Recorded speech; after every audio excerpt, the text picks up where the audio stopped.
Hello programmers, welcome to the rising programmers. আমি শাহাদাত হোসেন আছি আপনাদের সাথে এবং সেই সাথে ওয়েলকাম করছি বাংলায় পাইথন টিউটোরিয়ালের 15 নম্বর পর্বে। গত পর্বে আমরা শিখেছিলাম পাইথনের অ্যাসাইনমেন্ট অপারেটরস কি এবং পাইথনে কি কি ধরনের অ্যাসাইনমেন্ট অপারেটরস রয়েছে এগুলো নিয়ে বিস্তারিত আলোচনা করেছিলাম এবং সবশেষে কয়েকটা অ্যাসাইনমেন্ট অপারেটর নিয়ে আমরা কোডিং প্র্যাকটিস করে দেখেছিলাম। সুতরাং যারা আগের পর্বটি এখনো দেখেননি দয়া করে দেখে নেবেন।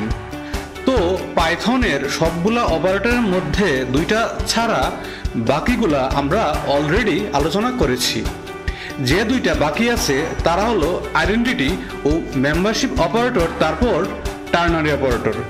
তো এই দুইটা অপারেটর আমাদের ভালোভাবে বুঝতে হলে আমাদের আগে data types like string, tuples, set এগুলোর সাথে পরিচিত হতে হবে এবং সেই সাথে কন্ট্রোল স্টেটমেন্ট যেমন ইফ এলস ইত্যাদির সাথে পরিচিত হতে হবে।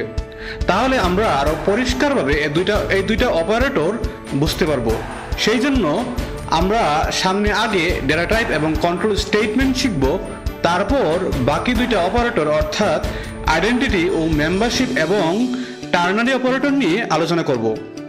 অ্যাকচুয়ালি আপনারা যাতে কনফিউশনে না পড়েন সেই জন্য আমি এটা বলে রাখলাম, না হলে আবার মাথায় কোশ্চেন আসতে পারে যে বাকি দুইটা অপারেটর কেন না বুঝিয়ে ভিন্ন টপিকে চলে যাচ্ছি। তো যাই হোক, এখন আসুন আমরা আজকে কি শিখব সেইটা নিয়ে জানি। আমরা এই পর্বে অপারেটরস প্রেসিডেন্স এবং অ্যাসোসিয়েটিভিটি নিয়ে আলোচনা করব। সো চলুন দেরি না করে শুরু করে ফেলি আমাদের আজকের পর্বটি।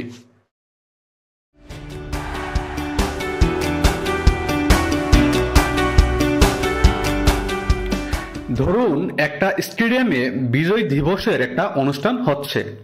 তো সেখানে 3-4টা রোতে আসন বিন্যাস করে দেওয়া আছে এবং আগে থেকে কিছু রুলস করা আছে।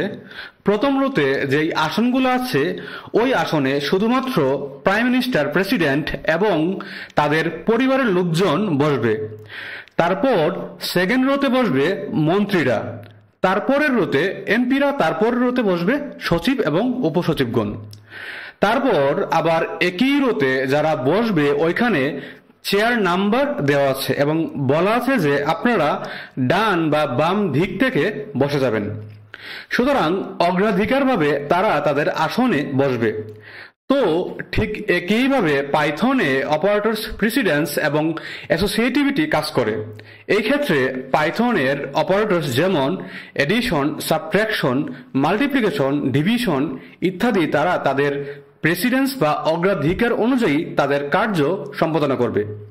আরেকটু ভালোভাবে যদি বলি, ধরুন একটা ভেরিয়েবলে কিছু অপারেটর রয়েছে যেমন addition, subtraction, multiplication, division etcetera. তো তাদের মধ্যে কোন অপারেটরটা সবার আগে কাজ করবে বা কোনটা আগে পরে পারফর্ম করবে বা তার কাজ সম্পাদনা করবে, তো ইত্যাদি বিষয়গুলো নিয়েই অপারেটরস প্রেসিডেন্স এবং অ্যাসোসিয়েটিভিটি কাজ করে। মোট কথা, অপারেটর প্রেসিডেন্স এবং অ্যাসোসিয়েটিভিটি নির্ধারণ করে দেয় একই স্টেটমেন্টে থাকা একাধিক অপারেটর কোন ক্রমে কাজ করবে বা কার আগে পরে কে কাজ করবে। আমরা যদি একটা উদাহরণে যাই, এখানে রেজাল্ট ভেরিয়েবলে 10 + 5 × 2। এই ক্যালকুলেশনের সময় 10 এর সাথে আগে 5 যোগ হবে কিনা বা 5 এর সাথে আগে 2 মাল্টিপ্লাই হবে কিনা, তো কার আগে কোনটা পারফর্ম করবে, আগে কি এডিশন পারফর্ম করবে নাকি মাল্টিপ্লিকেশন পারফর্ম করবে, এই বিষয়গুলো নিয়েই তারা কাজ করে। তো আশা করি আমরা বুঝতে পেরেছি। এখন আসুন কাকে অপারেটর প্রেসিডেন্স বা কাকে অপারেটরের অ্যাসোসিয়েটিভিটি বলা হয়। অপারেটরের প্রেসিডেন্স হলো যখন একাধিক অপারেটর একসঙ্গে থাকে তখন কোন অপারেটরটি আগে কাজ করবে, মানে প্রেসিডেন্স বা অগ্রাধিকার ভিত্তিতে কে আগে কাজ করবে সেটা প্রেসিডেন্স নির্ধারণ করে দেয়। আর অ্যাসোসিয়েটিভিটি হলো যদি দুইটা বা তার বেশি অপারেটরের প্রেসিডেন্স বা অগ্রাধিকার সমান হয়, সেই ক্ষেত্রে অপারেটরগুলোর কাজ কোন দিক থেকে অপারেশন বা কাজ করা শুরু করবে। যেমন আমি কিছুক্ষণ আগে মন্ত্রী এমপির উদাহরণ দিয়েছিলাম। যেমন সব এমপির অগ্রাধিকার সেম, সেই ক্ষেত্রে তারা বাম দিক থেকে বা ডান দিক থেকে বসবে। একইভাবে দুই বা অধিক অপারেটরের অগ্রাধিকার একই হলে তারা ডান থেকে বামে বা বাম থেকে ডানে কাজ করবে। সেটা অ্যাসোসিয়েটিভিটি নির্ধারণ করে দেই। সুতরাং আশা করি আমরা পরিষ্কারভাবে বুঝতে পেরেছি। তো অ্যাসোসিয়েটিভিটি দুই ধরনের, একটা হলো লেফট টু রাইট অ্যাসোসিয়েটিভিটি, আরেকটা হলো রাইট টু লেফট অ্যাসোসিয়েটিভিটি। চলুন আমরা একটা টেবিলের মাধ্যমে কোন অপারেটরের প্রিসিডেন্স বেশি, আবার প্রিসিডেন্স একই হইলে লেফট টু রাইট অ্যাসোসিয়েটিভিটি হবে নাকি রাইট টু লেফট অ্যাসোসিয়েটিভিটি হবে ইত্যাদি দেখে আসি। আমরা এই টেবিলে অপারেটরসগুলার হাইয়েস্ট থেকে লোয়েস্ট প্রিসিডেন্স দেখতে পাচ্ছি এবং সেম প্রিসিডেন্সের অ্যাসোসিয়েটিভিটিও দেখতে পাচ্ছি। যদি ব্যাখ্যায় যাই, নাম্বার 1 বা হাইয়েস্ট প্রিসিডেন্স হলো প্যারেন্থেসিস। এটার মানে প্যারেন্থেসিসের ভিতর যারা থাকবে তারা আগে কাজ করবে। নাম্বার 2 প্রিসিডেন্স হলো এক্সপোনেন্টিয়েশন, মানে প্যারেন্থেসিসের পরে কাজ করবে, এবং এইটার অ্যাসোসিয়েটিভিটি হলো রাইট টু লেফট, মানে ডান থেকে বামে কাজ করবে। নাম্বার 3 প্রিসিডেন্স হলো ইউনারি প্লাস মাইনাস। আচ্ছা, ইউনারি প্লাস মাইনাস অপারেটর নিয়ে যদি একটু বলি, প্রথমে ইউনারি প্লাস মাইনাস সাধারণত পাইথনের প্রধান অপারেটর হিসেবে সরাসরি উল্লেখ হয় না, কারণ এগুলা খুবই সাধারণ অপারেশন হিসেবে কাজ করে। এগুলা সরাসরি প্লাস মাইনাস সাইন হিসেবে কাজ করে এবং সিঙ্গেল অপারেন্ডের সাথে কাজ করে। যদি ইউনারি প্লাসের একটা উদাহরণ দেখি, এখানে শুরুতেই a = 5, তারপর বিতে এসে এ ভেরিয়েবলের আগে ইউনারি মাইনাস ইউজ করা হয়েছে, যেটার আউটপুট আসবে -5। আর যদি প্লাস থাকতো তাহলে পজিটিভ 5 আসতো। That's it. আশা করি আমরা বুঝতে পেরেছি। যাই হোক, ইউনারি অপারেটরের প্রেসিডেন্স হলো নাম্বার 3 এবং অ্যাসোসিয়েটিভিটি রাইট টু লেফট। তারপর প্রেসিডেন্স নাম্বার 4 হলো multiplication, division, floor division, modulus, মানে ইউনারি অপারেটরের পরে সে কাজ করবে এবং অ্যাসোসিয়েটিভিটি হলো লেফট টু রাইট। যাই হোক, আমি বাকিটার এক্সপ্লেইন করছি না। প্রেসিডেন্স নাম্বার অনুযায়ী তারা আগে পরে কাজ করবে। আমরা এখন সরাসরি কোডে চলে যাব, আরো ক্লিয়ারলি বোঝার চেষ্টা করব। তো চলুন ভিএস কোডে যাওয়া যাক। আমরা একটা ফাইল ক্রিয়েট করব, এটার নাম দিলাম operator underscore precedence, operator underscore precedence .py। আমরা একটা ভেরিয়েবল ডিক্লেয়ার করব, তারপর এর মধ্যে র্যান্ডমলি কিছু অপারেশন চালাবো। লেটস সে রেজাল্ট, তারপর ইজ ইকুয়াল টু, আমরা লিখলাম 10, তারপর প্লাস লেটস সে 5 মাল্টিপ্লাই 2, তারপর এক্সপোনেন্টিয়েশন 3 মাইনাস, তারপর প্যারেন্থেসিসের ভিতরে 3 প্লাস 2, তারপর প্যারেন্থেসিস থেকে বের হয়ে মাল্টিপ্লাই 6। এখন এটাকে আমরা প্রিন্ট করে আউটপুটটা দেখে নিব। সো প্রিন্ট, তারপর প্যারেন্থেসিসের ভিতরে রেজাল্ট ভেরিয়েবলটাকে বসিয়ে দিলাম। আমরা কন্ট্রোল এস দিয়ে সেভ করে নিলাম। তারপর ভিউ থেকে টার্মিনালটা ওপেন করলাম। আমরা লিখলাম পাইথন, তারপর অপারেটর আন্ডারস্কোর প্রেসিডেন্স .py। আমরা এন্টার প্রেস করলাম। আমরা দেখতে পাচ্ছি আউটপুট এসেছে 20।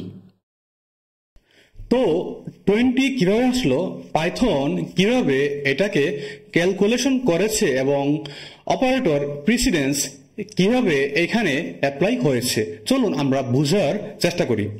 আমরা স্টেপ বাই স্টেপ ইভালুয়েশন করব। স্টেপ 1-এ 3 + 2, কারণ প্রিসিডেন্সের টেবিল থেকে আমরা জানি এটার priority number 1, I mean bracket বা প্যারেন্থেসিসের মধ্যে থাকা অপারেশন আগে করা হয়। তারপর স্টেপ 2-তে স্টেপ 2 = 2 এক্সপোনেন্টিয়েশন 3। সো কেন সে স্টেপ 2-তে 2 এক্সপোনেন্টিয়েশন 3-কে ক্যালকুলেশন করলো? কারণ আমরা জানি প্যারেন্থেসিসের পর সেকেন্ড প্রিসিডেন্স বা অগ্রাধিকার যেই অপারেটর পাই সেটা হলো এক্সপোনেন্টিয়েশন বা পাওয়ার। তারপর স্টেপ 3-তে 5 × স্টেপ 2, কারণ তার পরের প্রিসিডেন্স হলো মাল্টিপ্লিকেশন। এখন আপনারা বলতে পারেন একদম right side or last right সাইডে আরেকটা মাল্টিপ্লিকেশন রয়েছে, কেন এটার কাজ আগে হয় নাই? আমরা কিন্তু অ্যাসোসিয়েটিভিটি নিয়ে আলোচনা করেছিলাম এবং টেবিলে দেখেছিলাম যদি সেম অপারেটর বা সেম প্রেসিডেন্স মাল্টিপল টাইমস থাকে সেই ক্ষেত্রে রাইট টু লেফট অ্যাসোসিয়েটিভিটি অথবা লেফট টু রাইট এ ক্যালকুলেশনটা হবে, আর মাল্টিপ্লিকেশনের ক্ষেত্রে লেফট টু রাইট ক্যালকুলেশন হবে। সেই জন্য এখানে লেফটের মাল্টিপ্লিকেশনের প্রায়োরিটি ফার্স্টে। তারপর স্টেপ 4 = স্টেপ 1 × 6। সো রাইট সাইডের মাল্টিপ্লিকেশনকে এখন নিয়ে আসা হয়েছে, আর 3 + 2 অলরেডি স্টেপ 1-এ আছে, সেই জন্য স্টেপ 1 × 6। তারপর স্টেপ 5 = স্টেপ 3 - স্টেপ 4, কারণ তার পরের প্রিসিডেন্স হলো বিয়োগের বা সাবট্রাকশনের, এবং এটার আশেপাশের অপারেন্ট হলো স্টেপ 3 এবং স্টেপ 4, মানে মাইনাসের লেফট সাইডের এক্সপোনেন্টিয়েশনের প্রেসিডেন্স বেশি। সো এটার ক্যালকুলেশন হয়েছে স্টেপ 2-তে। তারপরের প্রেসিডেন্স লেফট সাইডের মাল্টিপ্লিকেশন, যেটার অপারেশন হয়েছে স্টেপ 3-তে, সেই জন্য স্টেপ 3। তারপর রাইট সাইডের ফাইনাল অপারেশন ঘটেছে স্টেপ 4-এ, that's why step 3 - step 4। Finally result ভেরিয়েবলে 10 + স্টেপ 5। এই ক্ষেত্রে আমাদের এই স্টেটমেন্টের শেষ প্রিসিডেন্স হলো এডিশন। সো এডিশনের রাইট সাইডে যা আছে সব মিলিয়ে স্টেপ 5, দ্যাটস হোয়াই 10 + স্টেপ 5। তো আশা করি আপনারা বুঝতে পেরেছেন। আপনারা স্টেপ বাই স্টেপ ক্যালকুলেশন করে নেবেন, রেজাল্ট 20 আসবে। চাইলে আমরা লাইন বাই লাইন ডিবাগ করেও দেখতে পারতাম। পরের কোন একটা পর্বে কেন ডিবাগ করতে হয়, কিভাবে করতে হয় আমরা দেখব। যাই হোক, বিহাইন্ড দ্য সিন পাইথনের অপারেটর প্রিসিডেন্স এবং অ্যাসোসিয়েটিভিটি এইভাবেই কাজ করে। সুতরাং আশা করি আমরা অপারেটরের প্রিসিডেন্স কি, অ্যাসোসিয়েটিভিটি কি এবং কিভাবে কাজ করে ইত্যাদি পরিষ্কারভাবে বুঝতে পেরেছি। And that's for now. দেখা হবে পরের পর্বে। সবাই ভালো থাকবেন এবং সুস্থ থাকবেন এবং সবাইকে নিয়ে সুন্দর একটা জীবন উপভোগ করবেন।